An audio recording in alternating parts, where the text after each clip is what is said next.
신해혁명과 중화민국의 성립. 청조는 만주족을 중심으로 효율적인 한족 분리 정책을 시행했다. 그리고 압도적 다수의 한족에게서 충성을 얻어냈다. 이를 통해 200여 년간 중국을 통치할 수 있었다. 그러나 19세기 후반에 들어서 서구 열강이 아시아 진출로 인해서 국방의 실패와 개혁의 실패, 그리고 민정의 실패로 청왕조에 대한 한족의 충성심은 천천히 사라져갔다. 청조의 무능과 부패에 실망한 한족은 반만주족 혁명을 주창했다. 이 중 가장 먼저 혁명에 나선 사람은 손문이었다. 그는 청일전쟁 무렵 하와이와 홍콩에서 흥중회를 세워 무장 봉기를 통한 청조 타도와 공화제 국가의 건설을 꿈꿨다. 그리고 1903년 거하운동을 통해 반제국주의 운동을 탄압하는 청조의 모습을 목도한 학생들은 혁명에 뛰어들었다. 중국 내에서도 화응회나 광복회 등의 혁명단체가 세워졌다. 결국 1905년 8월 도쿄에서 전국적 비밀정당인 중국동맹회가 결성되었다. 이들 혁명파는 중국 남부 변경지대에서 10차례에 걸친 무장봉기를 준비하였으나 모두 실패하였다. 비록 손문이 주도한 무장혁명은 모두 실패하였지만 1911년 호북성 무창에서 신해혁명이 발발하며 새로운 전기를 맞이하였다. 중국 내부의 혁명 세력은 발전을 거듭하며 호북성에서 신해혁명을 일으켰다. 그러나 전국적인 혁명은 이루어지지 못했고 그 영향력은 각 성안에 그쳤다. 또한 그 안에서도 혁명파는 주도권을 장악하지 못했고 각 지방의 권력은 관료나 군인들에게 넘어갔다. 중국의 혁명파에게는 별다른 희망이 보이지 않았다. 그러나 청 정부는 1911년 5월 민영이던 철도를 국유화하고자 했다. 그리고 이를 담보로 열강에게서 차관을 빌리려 하였다. 이에 대해서 광범위하게 국유화 반대운동이 일어났는데 이것이 혁명의 도화선이 되었다. 혁명파는 각 성마다 봉기하여 분열되어 있었지만 1912년 1월 1일 중국으로 돌아온 손문을 임시대총통으로 추대하고 청으로부터 독립을 선포하였다. 이렇게 중화민국이 성립되었다. 남경에 세워진 임시정부는 청조로부터 독립을 선언하고 남방 각성들의 연합으로 이루어졌다. 그러나 임시정부는 기반이 대단히 미약했기에 강력한 중앙정부의 역할을 할 수 없었고 남경정부는 청해군을 장악하고 있는 북방의 원세계와 충돌을 피하고자 했다. 그래서 수도인 베이징으로 북진하지 못했다. 게다가 각성이 독립하자 소수민족들이 다수인 변경의 성들도 독립의 움직임을 보였고 중국 전체가 내전과 동시에 분열되고 와해될 조짐이 보이자 임시정부는 내전을 벌이기를 꺼렸던 것이다. 이를 위해서 대민족주의에 기초한 제도를 제창하였고 이로써 근대 중화민족이라는 개념이 등장하였다.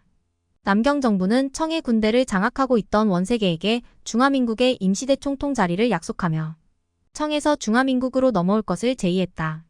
원세계는 순원과 합의하였고 1912년 2월 12일 청조가 굴복하고 양위를 선포하면서 원세계가 청조와 남경 임시정부를 대신하여 임시대총통으로 취임하였다. 2000년이 넘는 황제 독재 체제가 무너지고 공화 정제가 탄생하는 순간이었다. 그러나 혁명파가 주도권을 잡지 못했기에 공화국의 시작은 순탄치 않았다. 원세계는 순원과의 합의와 달리 독재 체제를 강화하면서 자신이 다시 황제가 되려는 야심을 드러냈다. 원세계는 결국 황제에 취임했으나 전국적인 저항이 일어났고 그 부하들은 원세계를 저지하며 공화제는 결국 명목상의 제도로 남게 되고 중국 각지는 군벌의 혼전으로 들어갔다. 신해혁명을 계기로 중국에도 황제를 중심으로 하는 정치체제가 사라지게 되고 공화제 정치가 자리 잡으면서 아시아 각국의 공화주의의 이념이 싹트기 시작했다. 남경국민정부와 황금의 10년 순원의 오른팔로 혁명군을 이끌었던 장제스는 1925년 순원이 죽은 뒤 국민당의 권력을 잡았다. 그리고 1925년부터 중국 각지의 난립한 군벌을 정벌해 중국을 통일하고자 한다. 이를 북벌이라 한다. 이 북벌은 군벌들의 합류에 따른 혼성군에 의해서 이루어졌다. 표면적으로는 국민당이 지배 아래 중국은 다시 통일을 되찾는 것 같이 보였다. 그러나 군벌들이 별다른 혁명 정신 없이 참여하였으므로 부정부패가 심하였고 혁명 정신은 찾아볼 수 없었다. 국민정부는 1928년 베이징을 탈환했고 중국을 국민당의 깃발 아래 통일했다. 10월 남경에서 정식으로 정부를 발족하였고 국민당이 유일 집권정당으로 일당 지배를 시행하였다. 집권정당으로 등장하며 국민당은 기존의 혁명성을 거의 잃어버렸고 군벌시대 보수 관료들이 고위직을 차지하였다. 그들은 언론 검열은 물론 반대파에 대한 암살과 납치 등을 하는 등의 정치적 억압도 서슴지 않았다. 남경 정부는 북벌 당시 군벌들의 합류로 인해 중국을 통일하였으므로 그 안에서도 분파주의가 존재했다. 형식상의 통일에도 불구하고 타도의 대상이던 군벌들은 신정부의 실세로 군림하였고 이는 여러 파벌이 생기는 조건으로 작용하였다. 이 때문에 내전이 여러 차례 벌어졌고 이로 인한 경제적 타격은 남경 정부의 커다란 부담으로 다가왔다. 특히 남경 정부는 경제적으로 매우 취약하였다. 전통적인 국가세인 토지세를 지방 군벌과 정부가 장악했고 남경 국민정부는 상해나 도시의 상공업에서 나오는 일부 관세나 상공업세에 의존하는 상태였기 때문이다. 그래도 남경 정부의 존재는 국제사회에서의 중국의 위치를 크게 올려주었다. 또한 경제와 건설 방면에서도 상당한 성과를 거두어 이때를 황금의 10년이라고 부른다. 근대적 경제 발전을 위한 개혁 시도 또한 일정한 성과를 이루었다. 종래의 이금 제도가 폐지되고 통일 소비세가 신설되었으며 염세 도량형 화폐단위 역시 통일되었다. 이러한 개혁을 통해 안정적 세수를 구가한 남경 정부는 경공업 발전을 위해 도시 인프라를 정비하고 도로와 철도를 건설하기 시작했다. 인구 300만의 도시로 성장한 상하이에서는 영화나 연극 같은 대중문화도 꽃피우기 시작했다. 남경 정부는 민족주의를 바탕으로 근대적 국민국가를 건설하겠다는 가능성을 보여주었지만 당시 성장하고 있던 중국 공산당의 존재는 역시나 큰 위협이었다. 계속되는 토벌로 공산당은 주요 근거지를 잃고 필사적으로 후퇴하는 전술을 폈다. 이를 대장정이라고 부른다. 더욱이 계속해서 대륙 진출을 노리는 일본의 존재는 새로운 국민정부의 존재를 위협하는 사항이었다. 당시 국민당은 일본에 대해서는 양보와 타협으로 대처하고 국내의 공산당을 먼저 정리하겠다는 안내양회 정책을 세웠다. 국민정부의 성패는 이 정책에 달려있다고 해도 과언이 아니었다. 당시 중국 공산당은 1927년 일본에 대한 국공합작 붕괴 이후 괴멸 위기에 빠져 있었고 장제스의 국민정부는 이 틈을 노려 중국에서 공산당의 숨통을 끊으려 하였다. 중국 공산당과 홍군의 대장정 1917년 최초의 공산주의 혁명인 러시아 혁명 이후 중국에서도 꾸준히 공산당이 성장하였다. 이들은 도시의 중산계급을 통해 혁명을 이루려 했지만 계속해서 실패했으며 러시아와 같은 혁명의 성공을 위하여 계속 투쟁하였다. 그러던 중 중국 국민당과 공산당 사이에 첫 번째 합작인 1차 국공합작이 성립하였다. 일본에 대항하기 위한 국공합작이 성립하면서 공산당원이 국민당의 개인 자격으로 입당하였다. 국민당은 당의 체질 개선, 공산당은 공산주의 저변 확대를 노렸으나 1927년 장제스의 지시로 이루어진 상하이 쿠데타에 의해 국공합작은 붕괴했다. 상하이 쿠데타로 중국 공산당은 타격을 입고 국공내전으로 이어지게 되었다. 국공합작의 붕괴 후 괴멸 위기에 빠진 중국 공산당의 지도부는 1927년 8월 이후 코민테른의 지시에 따라서 강서성 남창에서 세력을 모아 무장 봉기를 시도하지만 실패한다.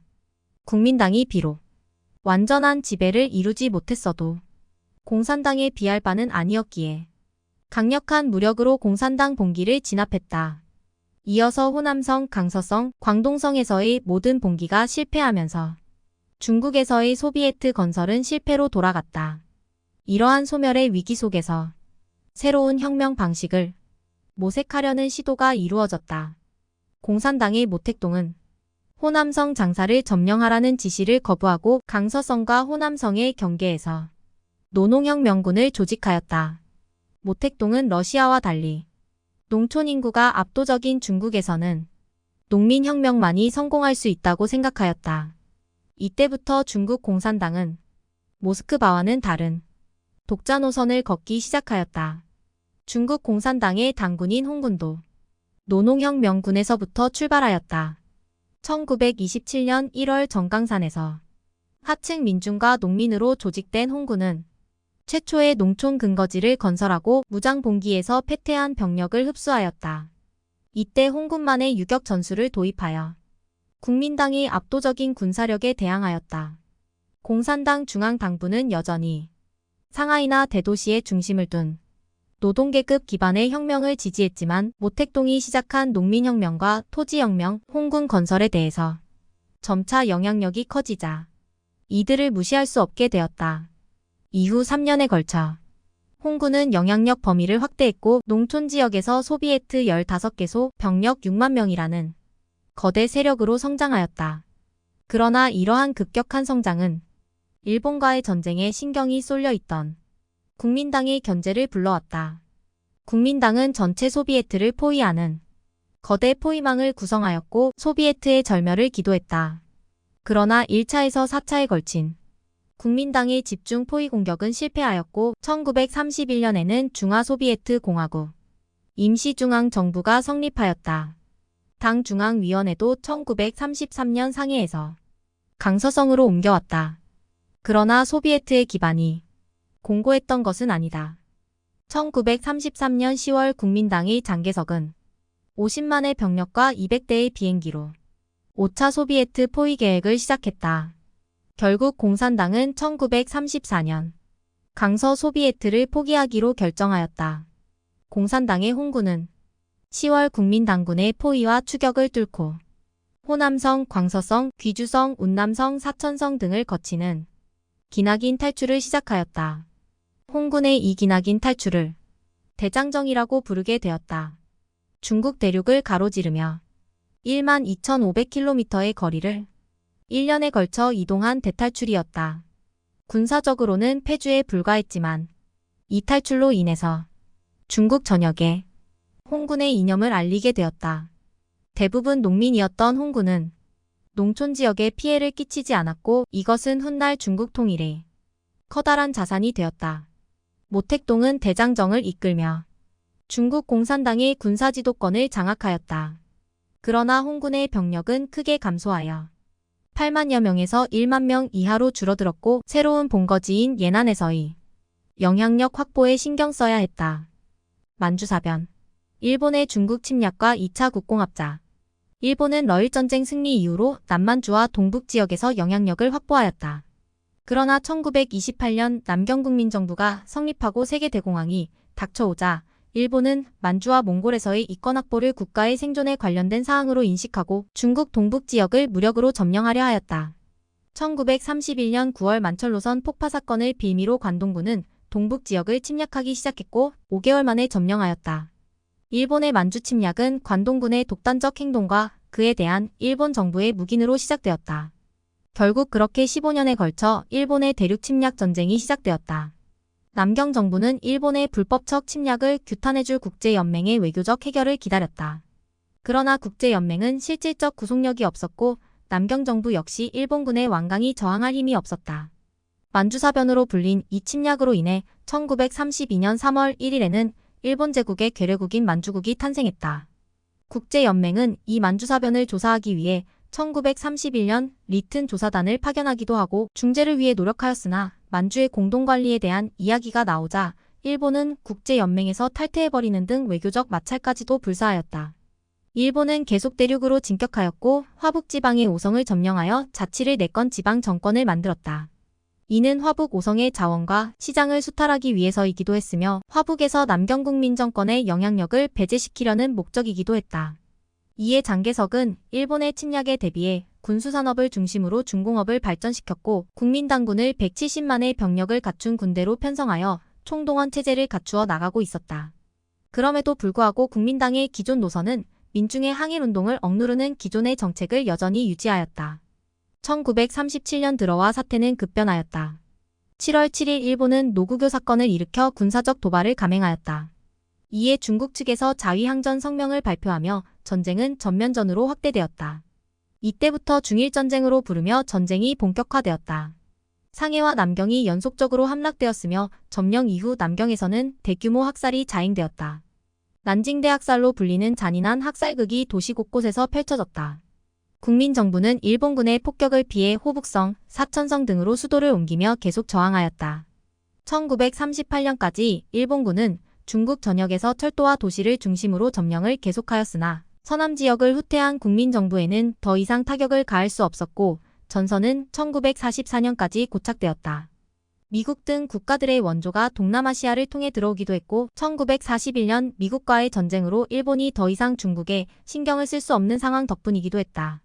남경 정부가 일본에 강경하게 대응하지 않으면서 민심을 읽자 중국 공산당은 항일운동 발전을 당이 성장에 이용하였다. 대장정 도중 발표한 선언 등을 통해 민중에게 국민당과 함께 세력을 연합해 항전을 추진하자고 호소한 것이다. 그리고 얼마 뒤 장정을 끝내고 공산당은 계급투쟁이 아닌 장개석과 함께 일본에 대항하는 것으로 정책을 전환하였다. 이러한 거국적 항일 의지는 기치는 높았으나 공산당과의 합작을 이끌어내기는 어려웠다. 국민당은 일본과의 전쟁 중에도 공산당 토벌을 위한 6차 포위작전을 감행하는 등 두 개의 전선을 펼치는 악수를 두었다. 이러한 행보는 민중들이 국민당에게서 등을 돌리게 되는 이유 중 하나였다. 이러한 국면의 변화를 가져온 것이 서한 사건이었다. 동북군 출신의 장학량은 서한을 방문한 국민당 지도자 장개석을 구금하고 공산당과의 내전 중지와 항일전쟁을 요구하였다. 장개석은 이를 받아들였다. 결국 소비에트 정부는 특별구 정부로 홍군은 팔로군 3개 사단, 유격대는 신사군으로 개편되었고 국민당과 공산당의 2차 국공합작이 이루어졌다. 이러한 국공합작의 성립으로 일본에 대한 단일 항전 노선이 마련되었으나 일본군은 여전히 파죽지세로 중국 북부와 남부에 대해 공격을 멈추지 않았다.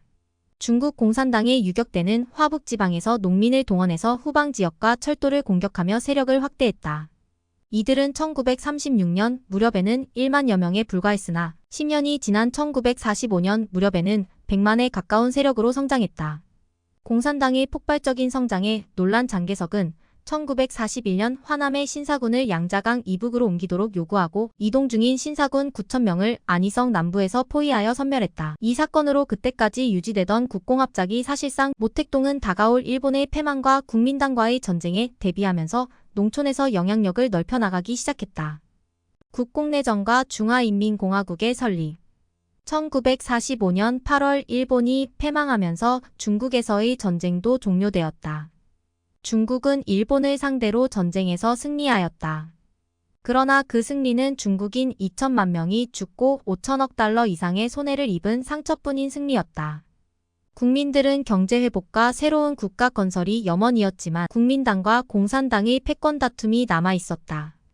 진격하는 일본군을 피해서 중경으로 천도했던 국민당 정부는 부패로 인해 악명을 떨쳤다. 게다가 일본군이 점령했다가 국민당 정부로 복귀한 도시들에서는 일대 혼란이 연일 이어졌다. 국민당군은 놀랍게도 수복한 도시들을 약탈하고 자원을 압수를 했다. 이로 인해 도시의 경제는 붕괴되어 갔다. 마치 점령군같이 행동하는 국민당군에 대해서 중국의 도시민에게서 강한 불만이 터져나왔다. 이러한 상황에서 기아와 내전, 박해를 반대하는 학생운동들이 불법화되기 시작했고 중국민주동맹은 1947년 10월 불법화되었다. 국민당의 상황에 반해 중국 공산당은 일본이 항복하던 당시 약 19개소의 소비에트를 조직하였다. 이들은 지도자로 모택동의 권위를 확립시키고 연합정부론을 재창하기도 하였다. 중국의 전국적인 여론은 내전을 지향하고 평화통일을 바라는 분위기였다. 미국에서 파견된 마셜을 매개로 정전협정을 이끌어내기도 했다. 그러나 갈등이 오래된 만큼 공조는 쉽지 않았다. 협상을 시작했으나 결국 공동정부는 결렬되었다. 국민당과 공산당이 심화되던 갈등은 결국 국민당 지도자 장개석에 의해 깨지게 되었다. 1946년 6월 26일 장개석이 정규군을 동원해 공산당을 공격하면서 전면전이 시작되었다.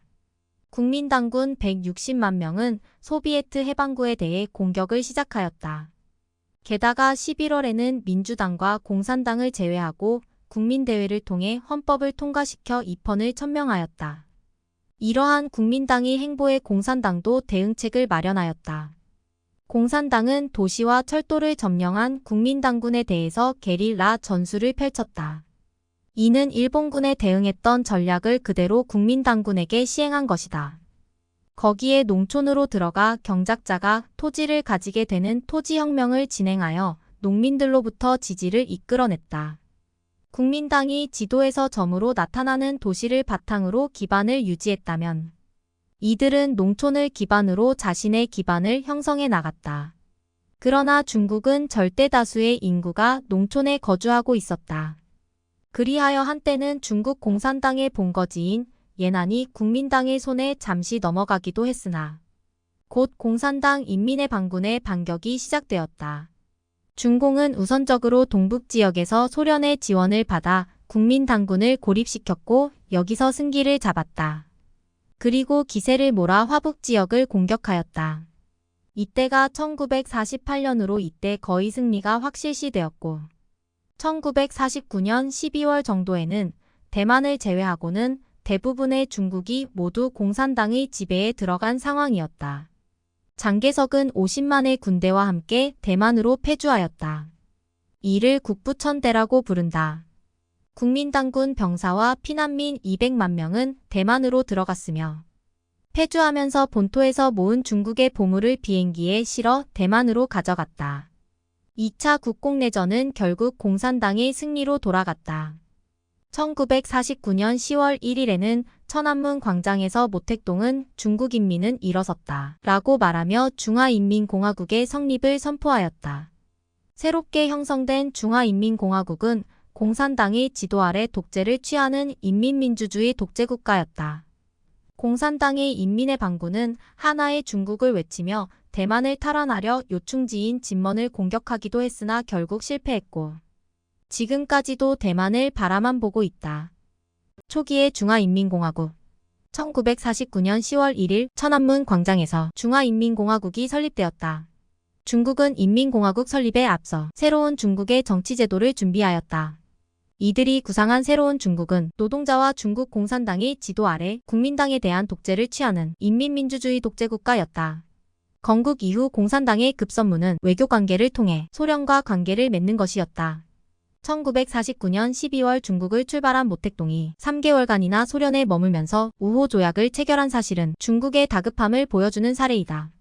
당시 오직 소련만이 중국 공산당의 중국을 인정한 상황이었고 별다른 우방이 없던 중국으로서는 소련의 인정과 관계 설정이 매우 중요했기 때문이다. 당시 냉전이 본격화되던 시기였기에 소련 역시 중국과의 동맹으로 공산진영을 공고히 하고자 하였고 중국은 소련과의 동맹으로 미국이나 서방 세계로부터의 위협에서 안전을 보장받고 경제적인 지원까지 이끌어냈다. 동시에 소련의 체제를 중국이 따라가야 할 롤모델로 설정하는 계기이기도 했다. 그러나 새로운 전쟁이 중국을 기다리고 있었다. 1950년 6월 25일 시작된 한국전쟁에 관여하면서 어려움에 직면하기 시작했다. 전후 경제 부흥과 새로운 정치체제의 안정을 도모하기도 힘든 상황에서 새로운 전쟁은 정권의 또 다른 위협이 되었기 때문이다. 심지어 한국전쟁은 국제전 성격의 커다란 분쟁이었기에 중국이 치러야 할 대가는 상상 이상이었다. 전쟁 이후 미국에 의한 경제적 봉쇄 조치까지 강화되면서 중국은 오로지 소련에만 의존한 경제 재건을 시작해야 했다. 공산당은 경제개혁에서도 토지개혁에 집중하였다.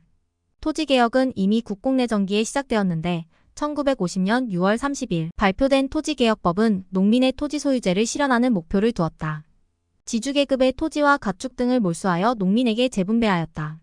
이 토지개혁은 1952년 말엽에는 모두 종료되어 농촌의 계급구조와 재편이 완료되었고 농민의 80%는 중농으로 올라설 수 있었다. 공업 부분에서는 장기간 전쟁으로 감소되던 생산량이 점차 재건되는 수준에 이르렀다. 1952년에는 최고 생산량을 보이던 1936년 수준을 회복하는 데 이르렀다. 이러한 기반 위에서 1953년 2월 국가경제건설 1차 5개년 계획이 실시되었다.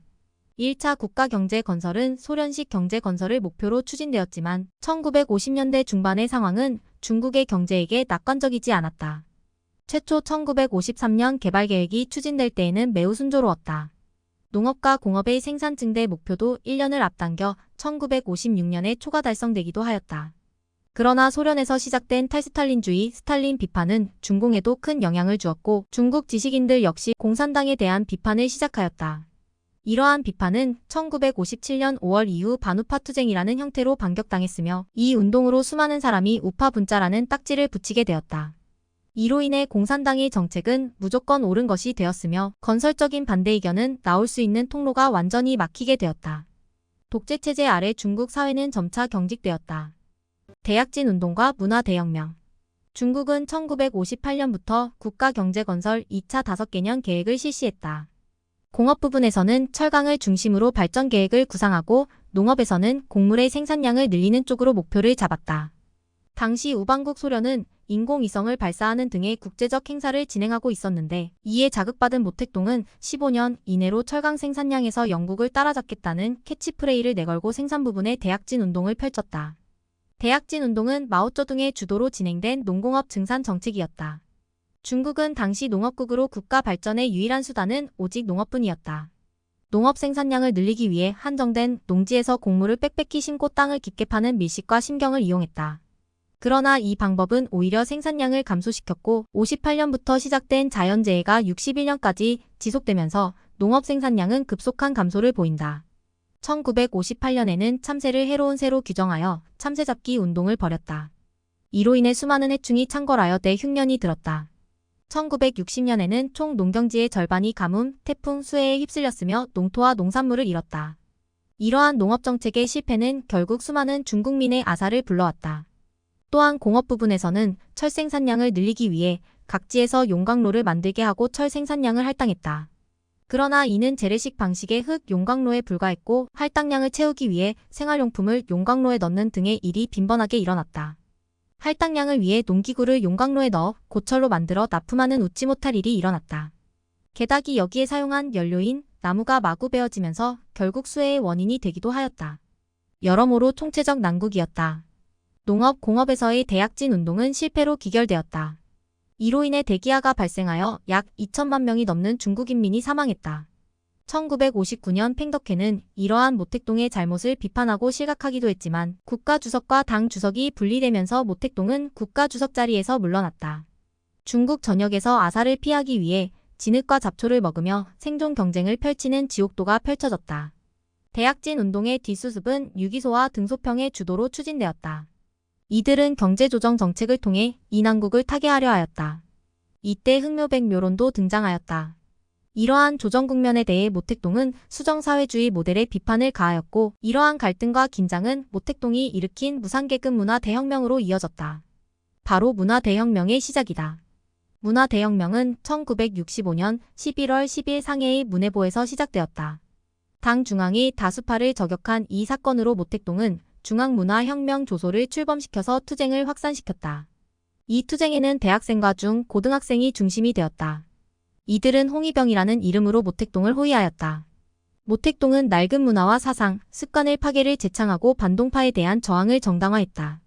이 무렵 모든 학교의 수업은 중지되었고 다음 해부터 대학의 신입생 모집도 중지되었다. 학교와 교수, 교사를 비판하면서 시작된 홍위병 투쟁은 천안문 광장에서 문화대혁명을 축하하는 100만인 집회를 성공시키면서 본격적으로 시작되었다. 이들은 기성 권위와 가치를 부정하면서 전국의 낡은 것들을 파괴하기 시작했다. 덕분에 중국의 모든 문화재와 서적은 이때 불타버렸다. 이들에 의해서 반혁명 인사로 낙인 찍힌 이들은 자아 비판을 해야 했고 국가주석 유소기를 비롯한 수많은 지식인과 학자가 모독을 당하고 투옥당하기도 했다. 전국적으로 번져버린 홍위병 운동은 내부의 갈등과 노동자, 농민의 대립을 수반하면서 걷잡을 수 없는 혼돈을 만들어냈고 점차 폭력적 양상을 띠었다. 대약진 운동으로 수많은 인민을 죽인 모택동은 결국 다시 정권을 찬탈한다. 모택동은 1968년 후반 홍위병을 모두 농촌에 보내버렸다. 홍위병이 도시에서 추방되면서 문화대혁명은 어느 정도 종결되었고 이들이 만들어낸 새로운 권력은 혁명위원회와 인민의 반군이었다. 홍위병 운동은 1976년 9월 모택동이 사망하면서 결국 완전히 역사 속으로 사라지게 되었다. 문화대혁명은 혁명의 탈을 쓴 권력투쟁에 지나지 않았음을 보여주는 대목이다. 중국사 민주화 요구의 물결과 천안문. 모든 권력은 인민의 것이다. 인민은 잊지 않는다. 자유가 아니면 죽음을. 1989년 6월 4일 넓은 광장에 수많은 시민이 모여 자유를 외치고 있습니다. 그리고 곧 수많은 전차가 밀려들어 이 학생과 시민들을 밀어버립니다. 도대체 무슨 일이 있었던 걸까요? 문화대혁명의 실패 이후 집권한 덩샤오핑은 개혁개방 정책을 주도하며 세계의 중국의 문호를 열고 경제 교류를 시행합니다. 이로 인해 지식인과 대중을 중심으로 서구 세계와의 접촉이 광범위하게 이루어졌으며 자유와 민주화를 향한 이들의 열망 또한 커져갔습니다. 그러던 중 1989년 4월 중국 공산당에서 민주화의 상징격인 인물인 후야오방이 사망하면서 그를 추모하는 인원들이 베이징 천안문으로 몰려들기 시작했죠. 후야오방의 죽음에 수많은 중국 대학생들은 화환을 바치며 천안문 앞 광장에 모여들었습니다. 그들은 후야오방을 추모하며 당에서 그를 재평가해 주길 요구합니다. 그러나 이러한 시위대의 움직임은 곧 민주화 요구 시위로 변하기 시작했습니다. 시위에 각계각층의 시민이 참여하고 전국에서 올라온 대학생들이 합류하면서 광장에는 어느새 100만이 넘는 인파가 몰리게 된 것이죠. 중국 공산당은 결국 5월 20일 계엄령을 선포합니다. 중국 인민군 약 5만 명이 베이징에 투입됩니다. 공수부대와 기갑주대가 투입되었고 군용 헬기까지 동원되어 시위대의 해산을 요구하기 시작했습니다. 그러나 시위대의 완강한 저항과 계엄군에 대한 설득으로 결국 계엄군은 시 외곽으로 철수합니다. 별다른 유혈 사태가 없었던 5월과 달리 6월에 들어서면서 기류가 바뀌게 됩니다. 공산당의 강경파들은 해산을 위한 계획을 짜기 시작했습니다. 계엄령 선포 이후 지방의 산발적인 시위들은 대부분 진압되었으며 베이징에서의 시위도 약해지고 있었죠. 6월 2일 공산당의 덩샤오핑과 리펑은 천안문 광장을 정리하기로 합의하였습니다. 공산당 수뇌부의 명령에 따라서 6월 3일부터 진입하기 시작한 계엄군에 시위대는 화염병을 던지며 저항하였으나 결국 계엄군은 유혈 진압으로 천안문에서 시위대를 밀어냈습니다. 경보병 부대의 진입은 물론이고 기갑부대가 함께 시위대를 진압하기 시작했죠. 인민을 위한 군대가 인민에게 총부리를 겨눈 셈입니다. 계엄군은 시위대에게 전차와 총기를 동원하여 무차별로 발포했습니다. 군인들이 먼저 진입했고 발포하여 시위대를 흩어놓은 다음 전차와 장갑차가 진입했습니다. 장갑차의 군인들은 시민을 향해 발포했고 전차는 시위대를 무차별적으로 깔아뭉개기 시작했습니다. 이제 시위대가 아닌 시민들도 이런 경악스런 광경에 돌을 던지며 계엄군에게 저항하기 시작했습니다. 택시와 버스 등을 동원해서 전차의 진입을 막고 화염병을 던져 장갑차 내부의 승무원을 끌어내기도 했죠. 그러나 이러한 작은 저항 역시 결국에는 진압되었습니다. 계엄군은 광장의 불을 모두 끈 채로 시위 지도층에게 해산하라며 종용했습니다. 해산하지 않으면 시민과 시위대를 죽이겠다는 협박과 함께 말입니다. 그리고 전차는 사람이 가득 찬 광장을 향해 달렸고 그날 밤 계엄군은 해산하지 않은 시위대 모두를 정리하는데 성공했습니다. 이렇게 중국의 마지막 양심이자 중국 민주화 운동의 불꽃은 수많은 죽음과 함께 사그러집니다. 덩샤오핑의 개혁, 개방 이후 서구와 일본 등의 경제적 선진국들과 교류하며 경제적 성장을 꾀하던 중국 공산당에게 이 사건은 매우 큰 영향을 끼쳤습니다. 중국 공산당은 이 사건으로 국제사회의 비난과 질타를 들어야만 했습니다. 미국은 대중 무기 수출 금지와 첨단 기술의 수출을 엄격히 금지했고 유럽권에서는 프랑스가 중국에 대해 제재를 시작했습니다. 세계은행은 혹독할 정도로 강한 제재를 가했는데 7억 달러 규모의 차관을 유보하기도 했습니다.